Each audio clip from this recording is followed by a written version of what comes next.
जी अस्सलाम वालेकुम दोस्तों, उम्मीद है आप सब खैरियत से होंगे।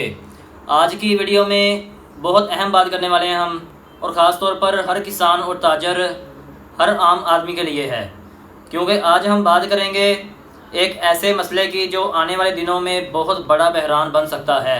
सवाल ये है, जब पाकिस्तान में गंदम की रिकॉर्ड पैदावार हो रही है तो फिर हम गंदम इंपोर्ट क्यों कर रहे हैं, और क्या वाकई आने वाले दिनों में गंदम की किल्लत हो सकती है।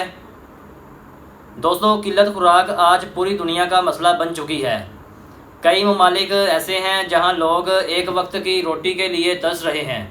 अफ्रीका जैसे ममालिक में अगर खुराक की कमी हो तो समझ आती है, लेकिन पाकिस्तान जैसे मुल्क में जहां ज़मीन ज़रखेज़ है, पानी का निज़ाम मौजूद है और किसान मेहनती है, वहां खुराक की कमी होना वाकई हैरान की बात है। आपको याद होगा 2023 में पाकिस्तान ने तकरीबन 27.5 मिलियन टन गंदम पैदा की, जो कि एक रिकॉर्ड गंदम की पैदावार थी। यानी हमने अपनी तरीक़ की बेहतरीन फसल हासिल की। लेकिन अब सूरत हाल क्या है? अब सूरत हाल ये अप्रैल 2024 में ये कहा जा रहा है कि अगली फसल आने तक पाकिस्तान को अपनी ज़रूरत पूरी करने के लिए गंदम इंपोर्ट करना पड़ेगी। असल मसला कहाँ है? अब यहाँ सबसे बड़ा सवाल यही बनता है कि असल मसला कहाँ है। क्या वाकई गंदम कम है या कहीं ना कहीं सिस्टम में मसला है? दोस्तों, हकीकत ये है कि मसला पैदावार का नहीं बल्कि मैनेजमेंट का है। कहा जा रहा है कि हमारे गंदम के ज़खायर में तकरीबन 2.6 मिलियन टन की कमी आ चुकी है, और कुछ गंदम पहले ही बाहर से मंगवाई जा चुकी है, लेकिन फिर भी ज़रूरत पूरी नहीं हो रही। अब आपको मिसाल लेते हैं, चीनी वाली मिसाल। आपने चंद माह पहले चीनी के साथ क्या हुआ देखा होगा। चीनी मौजूद थी, लेकिन अचानक मार्केट से गायब हो गई। फिर क्या हुआ? कीमतें आसमान पर पहुंच गईं।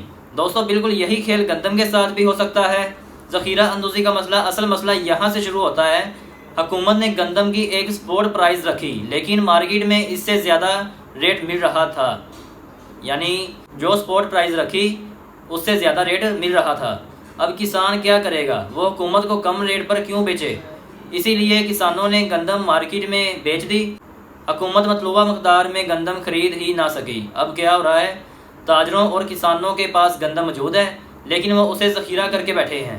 लेकिन ऐसा क्यों? क्योंकि वो चाहते हैं कि कीमत और ऊपर जाए ताकि वो ज़्यादा मुनाफा कमा सकें। एक और बड़ा मसला है स्मगलिंग, यानी गंदम सरहद पार भी जा रही है। अब सबसे अहम सवाल, हुकूमत क्या कर रही है? हर बार यही होता है, हुकूमत इंपोर्ट को आसान हल समझती है, लेकिन ज़ख़ीरा अंदोज़ों के ख़िलाफ़ एक्शन कम लिया जाता है। हालांकि इंपोर्ट का मतलब क्या है?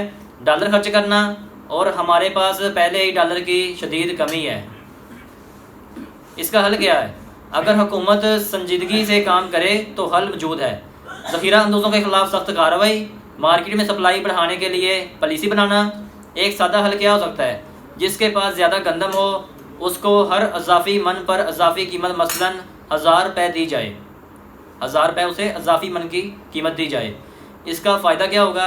लोग खुद गंदम बाहर निकालेंगे, मार्केट में सप्लाई बढ़ेगी, कीमतें कंट्रोल में आएंगी, और सबसे अहम बात, सारा लेन देन रुपए में होगा, डॉलर पर दबाव नहीं पड़ेगा। अब मैं आपको एक इंटरनेशनल मिसाल देता हूँ। अब ज़रा भारत को देखें, वो रूस के साथ बराह रास्त डील कर रहा है।